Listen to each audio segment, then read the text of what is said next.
Hey, this is Nicole Kelly, host of Disarming Disability. Thanks for listening to the following show on Public House Media. This is Jenna Burt, host of the Confessions of a Military Spouse podcast here on Public House Media. Thanks for listening to the following broadcast on Public House Media. Once you're done with this episode, I hope you'll come check out my show, Confessions of a Military Spouse, where we dig deep and talk about the unspoken hard truths of what it's really like to be a military spouse. A new show comes out bi-weekly. Don't forget to subscribe on iTunes so you never miss an episode of Confessions of a Military Spouse. Thanks again for checking out the following broadcast on Public House Media.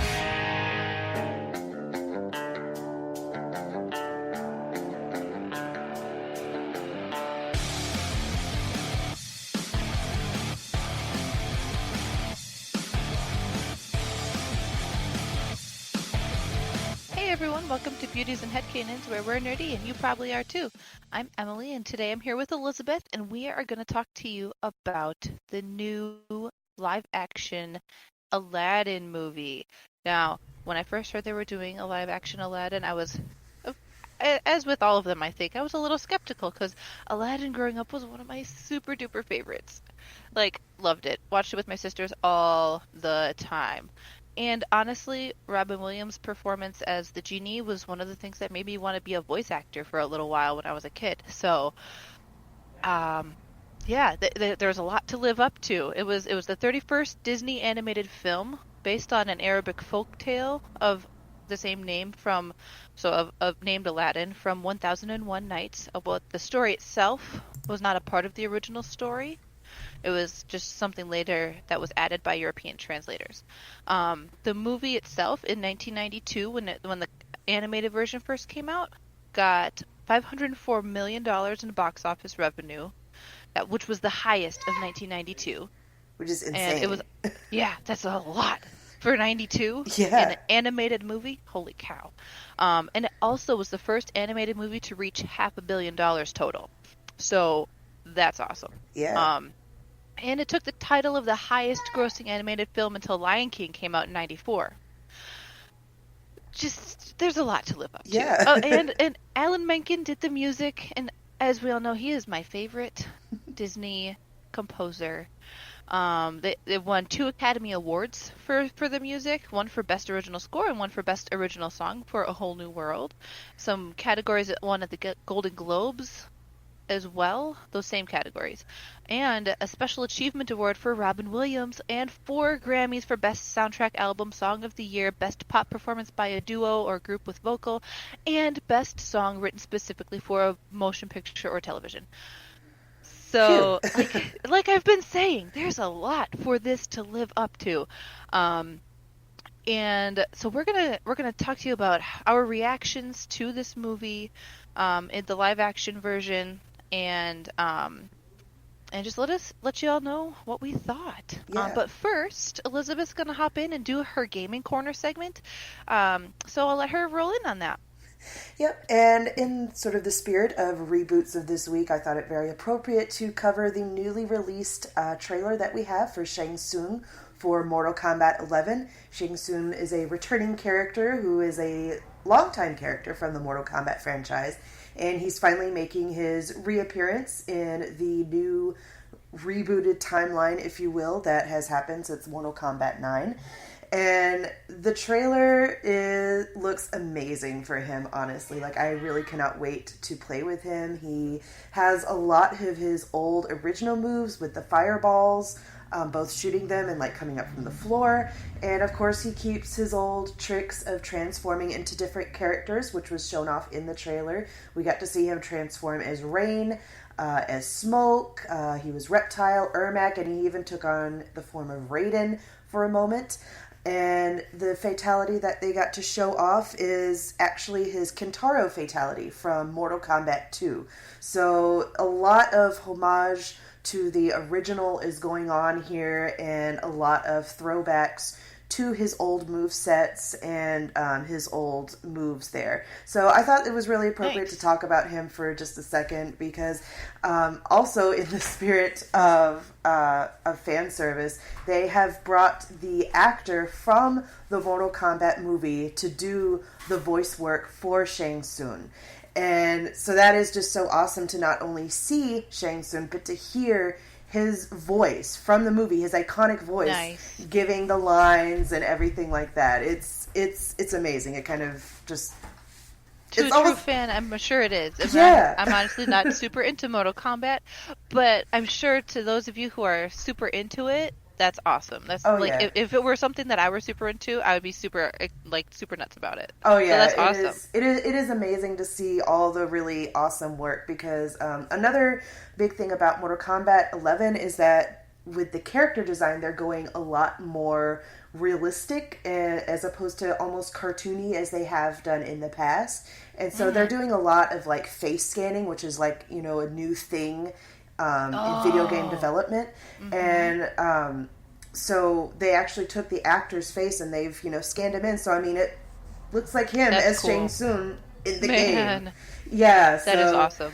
So I thought, you know, obviously for this week's Gaming Corner, I had to talk about that. That's just, you know, a no-brainer. Yeah. Awesome. Well, all you Mortal Kombat fans, go have fun with that. That sounds awesome. Yes. And at the end, just one last thing at the end of the trailer, they did confirm most of the rest of the first combat pack. There should be 2 combat packs coming out. And they confirmed all but 2 in name as to who's going to be released in the first combat pack along with Shang Tsung. The rest of them that they confirmed by name is Spawn, who is the comic character, Sindel, who is the Queen of Edenia and now Shao Kahn's queen, and they also confirmed Nightwolf, who is another one of my favorites, and I'm so excited to see him coming back. And they said that there were 2 unnamed additions, but if you paid attention to the sound at the end, you heard a chainsaw, and you heard that special dun dun dun dun, which kind of gives it away that it's going to be Ash from the Evil Dead and the Terminator. So, yeah, that's going to be really interesting to see them in game. Mortal Kombat has done a great job with their guest characters. Cool. So I'm really excited to see what they'll do with Ash and with the Terminator. Nice. Awesome. All right, so let's get into the movie. Oh boy. Okay. I saw it with my husband not too long ago. We were trying to decide if we were going to see Detective Pikachu, or if we were going to see Aladdin on our anniversary. And we had some friends who were also going to see Aladdin on that same day, and they invited us to go along. So I'm like, sure, let's go. That's awesome. So we ended up seeing, it's been decided. So we saw Aladdin, and like going into it, I wasn't super duper excited about it, but I knew I wanted to see it because I wanted to see, you know, if they had changed a lot of things, or if things were, you know, how the live action got translated from the animation. It got translated over into the live action stuff. And like overall, I thought it was a super fun movie. I thought it was very, very true to the spirit of the original Aladdin, but with some really good, Jasmine additions. And other than that, like, I had one big beef, and we can get to that in a little bit. I loved that they used the original soundtrack because Alan Menken is my favorite, and I loved the original soundtrack. And they gave Jasmine one more song. The music was also written by Alan Menken, and the words were written by Benj Pasek. And that song, I think, added a lot to Jasmine herself and made her more of a realistic character instead of some, like, oh, princess that wants to rule but doesn't want to get married. But it gave her, like, a reason. And so I thought that was really good. Yeah, I saw it this past week, and I wasn't really expecting much going into it. And, well, I wasn't exactly disappointed. I kind of came out of it feeling meh. Okay. Okay, so when a movie is rebooted or remade or anything, I try to keep an open mind for the most part because, you know, reboots and remakes can be very valuable. I think we've seen in the case of Cinderella and Beauty and the Beast that they add a lot of meat to characters, and they kind of take away a lot of problematic messages and themes that were in the original. In Cinderella, you know, the original was more like, oh, well, a prince will save you from, whatever bad situation we're in. And that message was transformed into, well, be kind and, be true to who you are. And exactly. Which is obviously a lot better message to put out there for young girls rather than just, waiting around for a prince to save you. And likewise in Beauty and the Beast, you got a lot more backstory to Belle and her family and her mother specifically. And you also got a lot more development with the prince, and you got to see a lot more of their actual connections, so that the whole, these kinds of things were kind of hinted at in the animated movie, but it was vague enough in the animation to where people wanted to throw around words like Stockholm Syndrome and unhealthy relationships. Whereas in the remake, you could actually see that they did actually have connections, and their relationship developed a lot more naturally despite the odd circumstance that they were put in.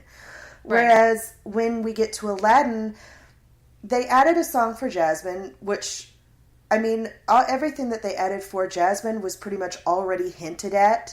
And the meat that they did add, to me, wasn't really enough to make a remake necessary. I think it was it was more of a direct translation of the original Aladdin, which to me, it kind of is like, well, then why was this necessary? I can see what you mean there. It's like, if you're going to remake this, then make it worth the while. Otherwise, and maybe this is my pessimistic way of looking at it, otherwise it's more like they're just trying to profit off of nostalgia. Which I think is artistically dishonest, but that's just me. So to me, if you're going to remake or reboot something, add more to it. Make it worth seeing. Make it obviously you don't want to take it in a completely different direction, but I think there needs to be enough meat added to it where it adds to the original, where you can look at it aside from the original and say, you know what, this is a good story on its own. It has its own merits, and it adds a lot to it that when you look at the original now, you can see that it's missing. Yeah. And for me personally, I think what they did add to Jasmine was enough for me. And for you personally, then it sounds like it's a different story. But for me, I thought it added enough flesh to her character. But maybe it has been too long since I've seen the original to really remember. A lot of it was implied in the original. Yeah. But I do appreciate the way that they presented her, and not because it wasn't I don't need to marry a prince to rule because I have, because I want to. It's because she actually knew how. Mm-hmm. Yeah. And so and I loved that they showcased her actual there was one point in the movie where she kind of one-upped Jafar somehow. Mm-hmm. I forget exactly how it played out in the movie, but she kind of showed him that he was, oh no, it was when they said that Aladdin Ali had left or whatever, and she's like, really? Are you sure about that? Because he's right there. And it just goes to show that she thinks for herself. She understands more about leadership and politics and military things than the men realize that she does. Mm-hmm. And so they didn't even give her the chance to show what she knows. There was one line that Jafar said was like, books can't replace experience. Yeah. However, books from certain perspectives can provide you with the experience you couldn't gain yourself. Yeah. So just by the fact that she did a lot of that, and they showcased some of that, and they showed that she knew how to use her knowledge, was really cool to me. Oh, yeah. It definitely wasn't disparaging of her character. Oh, yeah. Not at all. They definitely stayed true a lot to the theme of Jasmine, at least to my knowledge, was like one of the first princesses that was like not of the stereotypical damsel in distress. Yes, absolutely. That's what I remember too. And I really did like that they kept in line with that. That was a definite positive. And honestly, like, one of the things I did really like about the movie was the casting job that they did as far as, like, who they made the majority of their cast as being people of color. There was precisely like one white person that I saw, and that was precisely one, and he was that super awkward prince. Yeah. Hilarious. There might have been a few in his entourage that were white too, but I'm like, yes, there is like hardly any white people in this movie, and I do like that. I just kind of feel bad that I feel that that effort is wasted because, it's just like, well, there should have been more to this Aladdin, and there just wasn't, Yeah. Well, another thing I did appreciate, though, which is maybe is slightly different than the animated, but it could also be from a fan theory, is that the genie is the one retelling the story of Aladdin after he's been freed. And so it's like him and his wife and his kids on a boat and at the beginning of the movie. And so we see Will Smith, like, not as a genie. He's just a regular guy in a boat at the beginning of the movie. And we're like, oh, I thought he was the genie. What's going on? And then later we find out that he, like, married Jasmine's handmaid and had some kids on a boat.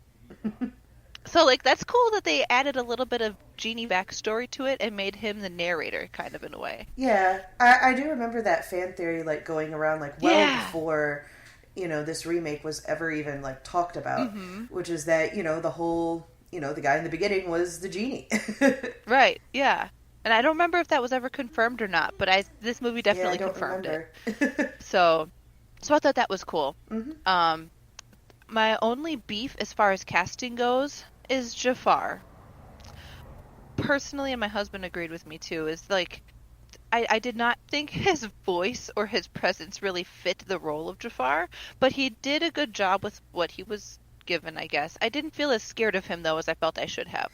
Yeah, I mean, the whole concept of, the bad guys are really just, ordinary, can be ordinary everyday guys is a nice little trope that I do like. However, I think that it's not always appropriate for every single story and every single situation. And I think this is one of those situations where you definitely need somebody who has a really big presence, a really commanding presence, who can just project this eerie, dominant charisma. Exactly. That is Jafar to me. Like, take away like anything else from him, and he just oozes this specific type of personality that is just so difficult and hard to ignore.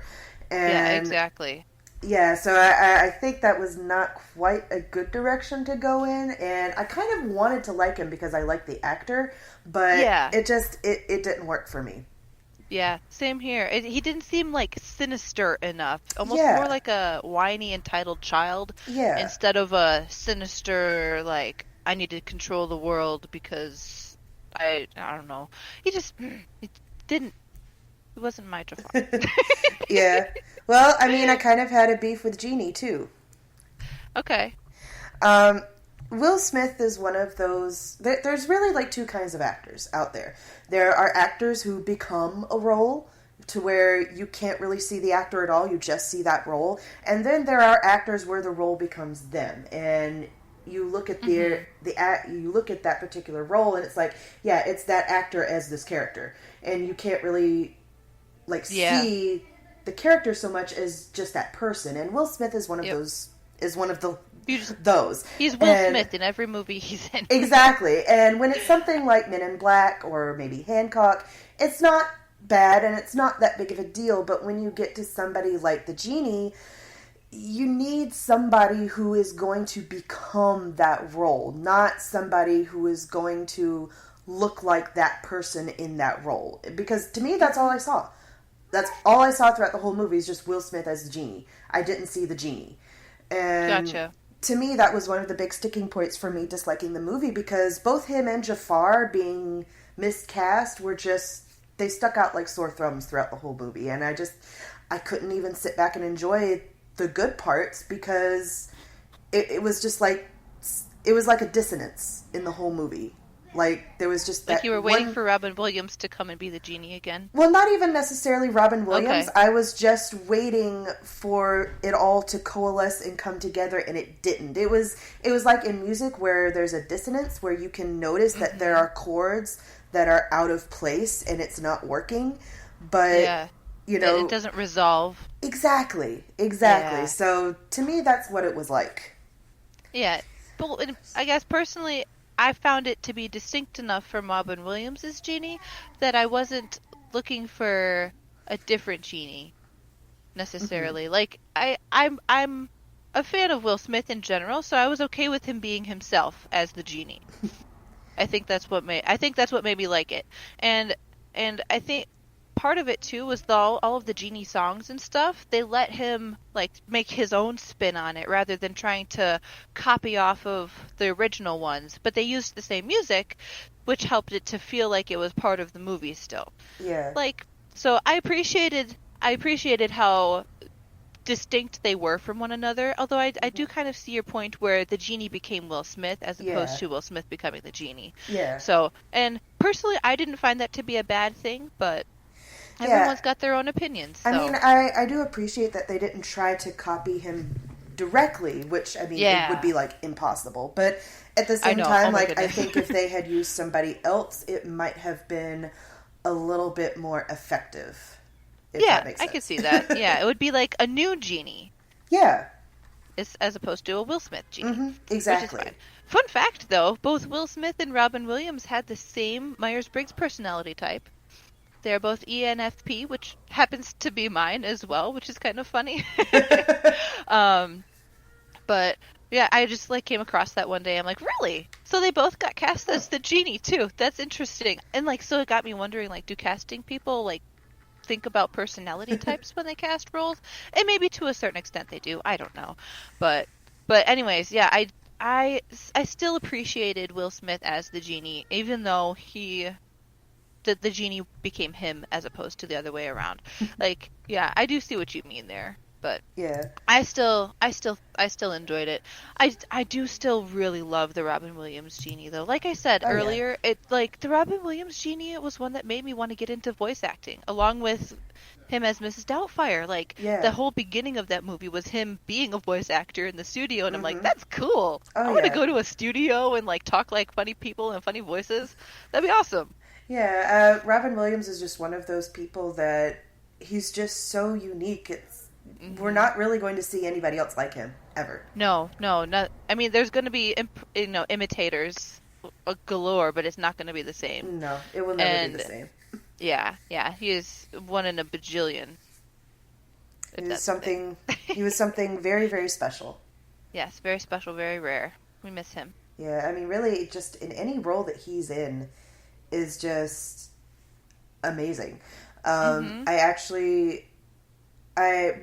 before he had died, I had started watching a movie he was in called What Dreams May Come, and I didn't get to finish it. We got interrupted, and I never ended up going back. And then after he died, I'm like, I'm not even sure if I can even finish that movie now.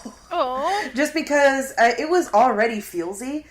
And just like knowing the whole story of Robin Williams now, it's just like that might be a little too much feels. Gotcha. A little too real. Exactly. Yeah. But yeah. Also, I loved the casting for Aladdin and for Jasmine. They were spot on. Oh yeah. Like personally, they like I think so. Like, physically, acting wise, I think they did do a really good job with them. Mm-hmm. Which is kind of why I'm frustrated, because I'm like, they could have done so much more, because their actors were fantastic. Like, I wanted more. I wanted to see more of them. Exactly. Oh, and okay, every time I saw Aladdin do his Aladdin faces, like in the live action one, I'm like, that's the cartoon. It's the cartoon Aladdin. It's the same guy. Yeah, it's so weird how just like, one person can be born and they look like so much like something that somebody drew like years ago. From their imagination. Yeah, like, seriously. It's really weird, but it works. Mm-hmm. It works. And it's like the Jasmine they cast didn't look like the Jasmine from the animation exactly, but she had a very good presence for Jasmine. She had like, the personality, the vocal qualities were there. Like, she's really well cast. Oh yeah. Man. And can we talk just for a minute about the animal companions that they had? Raja and Abu and Iago. Mm-hmm.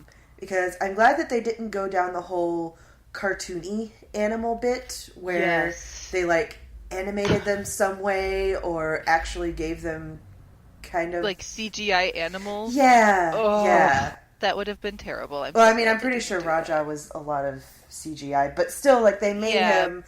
But they made him more look realistic. Yes.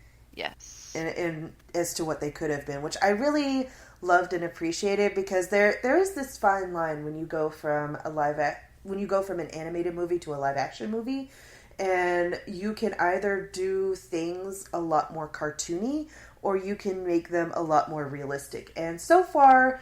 the Disney remakes have tended to edge towards the realistic edge, where we saw it even in Cinderella, where the mice were not these animated walking, talking beings. They didn't have like the big eyes or the funny... Yeah, they didn't even like talk. Yeah, which, lended itself more towards the more realistic side of the spectrum.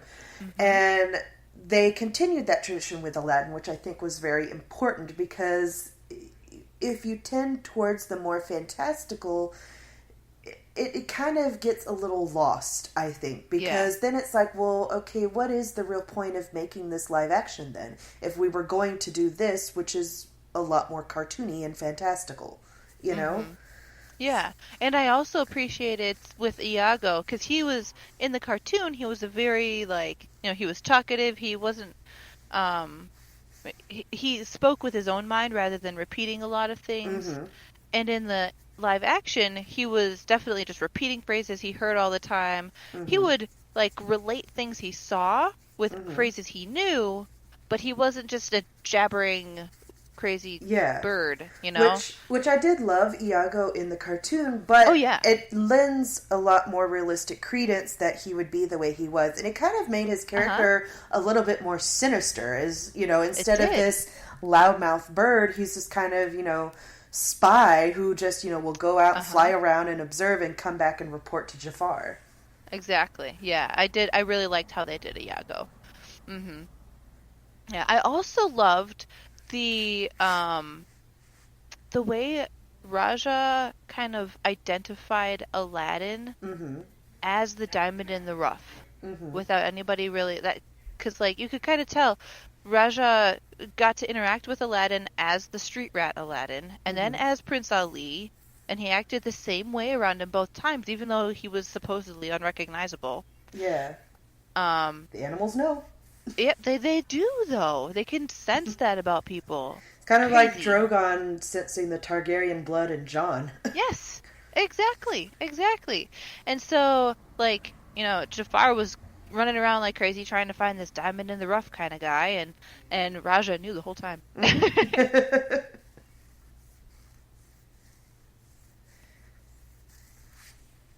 don't think I have anything else about that. I don't think I do either.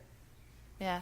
So overall, I thought it was a really fun rendition of the Aladdin story, and I loved the music. They did make some updates with the music. The melodies and most of the background music was pretty much the same, but they updated it and made some of the Genie songs a little more Will Smith style, because they let him. I was reading an article with Alan Menken, and he said that they recorded 2 versions of the songs with Will Smith. One of them they did with Will Smith being directed to do everything as they want him to do it. And they did the same thing with Robin Williams too. So they had a specifically directed one, and then they had one where Will Smith just did his own thing and let him loose. And they made the final cut out of a combination of both of those tracks, so that it was like some of the Will Smith stuff could come out and provide who he is as the genie, and then also still have what the directors were looking for and the composer was looking for from the song, to propel the storyline along and everything too.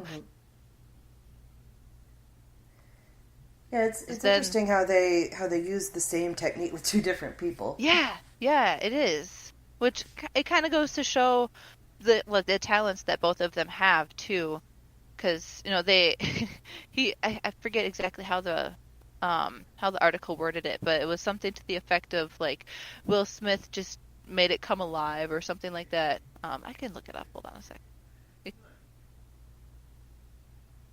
Vic, if you want to just edit that, so I already had it pulled up for convenience. They did also update some phrasing for anti-discrimination purposes, which is great. We don't want to make anybody angry because of the way they're talked about. Yeah, I remember in the original, after it was initially released, there was some protest made about a specific line from the intro song, and so when the movie was released on VHS and when the soundtrack was released, they actually edited the song. They did. Yep, they changed. I have the words right here. Actually, it's in the same article. It says where something about they cut off your ear if they don't like your face. They changed that line to where it's flat and immense and the heat is intense instead. Because that's cut off an ear. Don't do that. No, thank you. Yeah, that's obviously not that good. No. So they did change that to talking about the land instead. Alan Menken said about where is it? About Will Smith.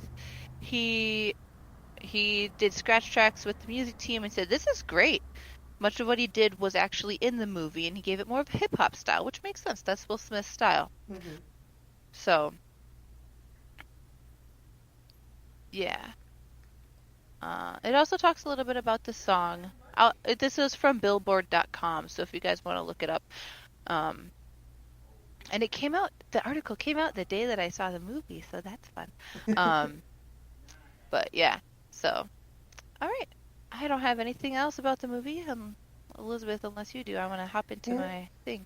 Yeah, I'm good. All right, then we'll get moving with my periodically scientific segment. This one has absolutely nothing to do with anything Aladdin or anything about animated movies or anything like that, or anything Disney for that matter. It was just something cool I came across the other day, and it is that scientists are figuring out a new way to make breathable oxygen on Mars. Because normally you'd have to like break apart water atoms to get oxygen to come out, or some other kind of chemical reaction to do that. They found a way that naturally occurs in comets.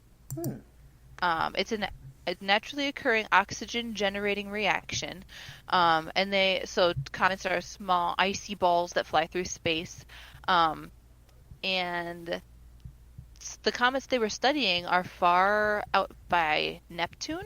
And if the comet comes close enough to the sun, the heat pushes off some of the ice into space, and that produces long trails of gases along the way. And apparently that is oxygen filled. So we've got a bunch of researchers at Caltech, California Institute of Technology, and they are trying to figure out how these comets can generate molecular oxygen, because that's the trick. We want to have molecular oxygen, as in O2 molecules, so two oxygen atoms bonded to each other with a double bond, as opposed to just a random oxygen atom floating out. We can't breathe that. That doesn't work. So we want to have we want to have breathable oxygen, O2. And so one method is through kinetic energy, where a comet is a sublimating comet, which means that the solids of the ice are just turning from ice to gas without becoming a liquid in between. I love this because this is my chemistry teacher coming out. Yeah, so it skips the stage. It skips the stage of liquid and goes straight from solid to gas. And it pushes floating water molecules into the comet's surface really fast. And if there are oxygen-containing compounds on the surface, then those water molecules can rip oxygen atoms off and produce molecular oxygen, because oxygen doesn't like to be by itself unpaired. So when they hit another oxygen atom, it's more likely to bond to the oxygen together. It can also be produced through carbon dioxide reactions. So Caltech has been working on a bunch of different ways to figure this out. And this article I found from space.com goes over a whole bunch of other stuff that they're trying to figure out which way will be the least expensive and the most production so that we can have oxygen on Mars someday. Well, one So step being able closer. being able to actually like produce it on Mars rather than like having caravans of spaceships with oxygen on them, and then what happens if those get damaged or explode in space, because Yeah. oxygen explodes, and so you need oxygen to have an explosion in general. Yeah. If there's no oxygen in space, it won't have an explosion. But if we have anything carrying oxygen between Earth and Mars, that's a big distance. Yeah. So there was a lot that could go wrong with that transition. So if we could ideally make it on Mars, we wouldn't need to rely on that risky process. So hopefully they can find a way that is really consistent and not super duper expensive. And we'll see. We'll see how this works out. We can They start. found, let's see. We can start branching out and making colonies on different planets. Right? Wouldn't that be crazy? Holy cow. Something Spread we out were a little just, bit. not even really thinking about, just kind of tossing around in the realm of science fiction back in like the 60s with Star Trek and all Right? that. But now it's like, well, I mean, this is basically baby steps towards that. It totally is. It's crazy. Because, once we have all of the infrastructure figured out, the only issue is getting there. Yeah. It's So- really about the only other thing standing in our way. So, warp drive, you're coming up next. Here we go. Yes, we want to make it a 1 hour journey to Mars. Yes. That would be great. So, yeah. That is my periodically scientific segment for the day. And with that, I think we're all set. All right. Well, thank you so much, everyone, for tuning in. Have you guys seen the new Aladdin yet? And if so, what are your thoughts? Did you like the new take on the tale, or did you think it kind of fell short of the original? Make sure you let us know. We have pages on Facebook, Instagram, and Twitter, so go ahead and give us a post, give us a tweet, let us know your thoughts. And with that, I'm Elisabeth, And I'm Emily. and thanks for getting nerdy with us today on Beauties and Headcanons.